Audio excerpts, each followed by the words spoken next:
Hello, this is John from caveofprogramming.com. This is the 5th tutorial in our series of beginners Java tutorials, and in this tutorial we're going to look at for loops. I'm going to create a new Java project in Eclipse as usual, and I'm going to call this tutorial 5. Click next, yes, and finish. And I'm going to create a new class. I'll call this application. It doesn't really matter as long as it's got a capital letter at the start there. Click finish. I will create a main method here by typing main control space and hitting return. And I didn't really explain this properly last time, but if you've got badly formatted code like this, if you just press Control, Shift and F, that will automatically format your code for you. Or if you forget the shortcut, you can also just right click and go to Source and go to Format.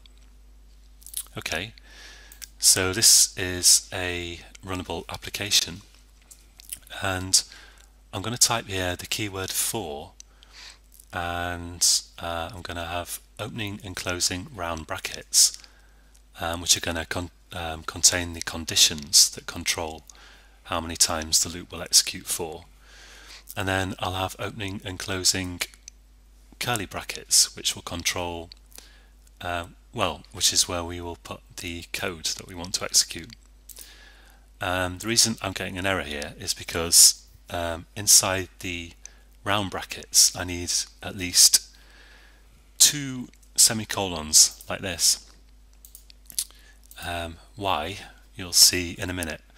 And I'm going to type system.out.println, and I'll just put hello in there so that we've got some code to execute.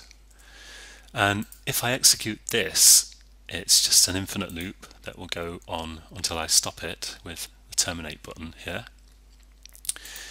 Now what this actually is these semicolons divide the stuff in here into 3 sections, and in the first section the first section contains code that executes before the loop starts, so before this will actually be printed in this case, and in there I can declare and initialize a loop counter variable.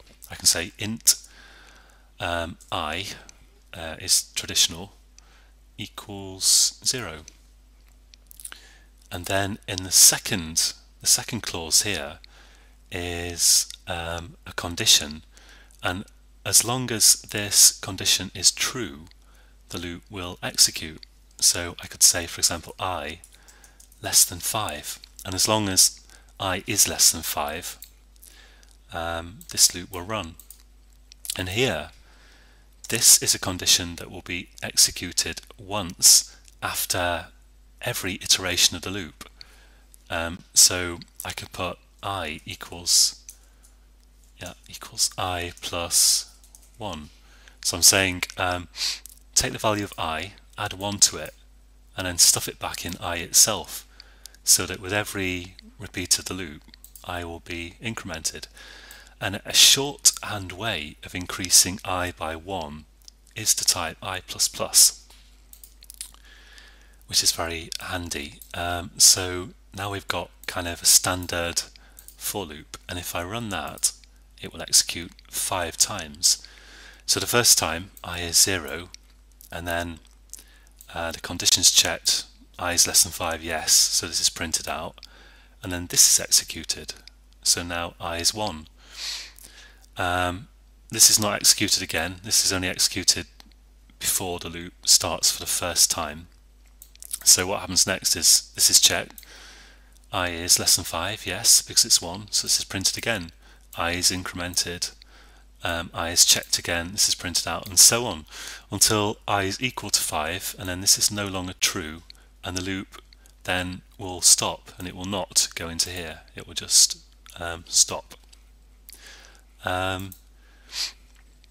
There's one other interesting thing that I'd like to show you here. that we'll maybe get into a bit more later on. If I want to print out the value of I here, I can say, well, I could say, for example, the value of I is, and just concatenate I to it, and I will be automatically changed into a string in effect and appended to this string, and we'll get this. But there's another way of doing this that you will definitely come across. Instead of print ln, I can use print f, and this is a method that requires I have to pass two what we call arguments to it, and the first argument is a string, a format specifier, and the second argument is a value to fill in the format specifier. I know this is sounding like gobbledygook. In fact, there might be many arguments, but what is a format specifier? Well, so the format specifier is a string that can contain special characters, special symbols actually, that will then be replaced by the numbers or variables that you have here. And I'm just going to show you one for this tutorial. So the format specifiers begin with % and they end in a letter, and the letter for an integer that you need is D. So %D means, okay, print this string but replace %D with the value of the integer specified here after the comma every time. And if I run this, you get this output. And why is it all on one line? Well, because unlike println, printf does not print out a invisible new line character by default, so it doesn't make the output go onto a new line, and that's sometimes very useful, but other times it's not. And if you actually want to print a new line here, there's two ways you can do it. One way is you can have just a blank sysout here, so I could type sysout control space, and that will have the desired effect. Or I'll get rid of that with Control D. I can type another special character, well, special character sequence here, \n, which means new line.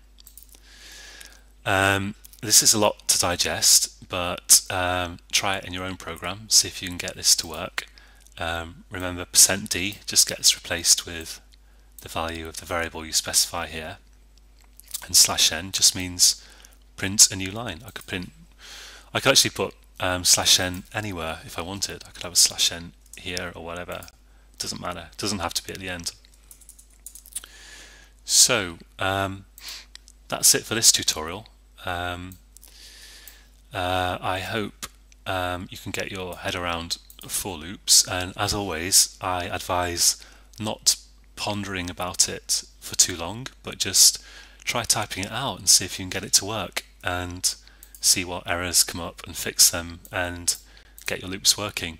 And because programming is like learning a language, as I keep saying. So until next time, enjoy using for loops, and I hope you'll join me again for the next tutorial when we will be looking at conditionals a bit more and the if statement. And until then, happy coding.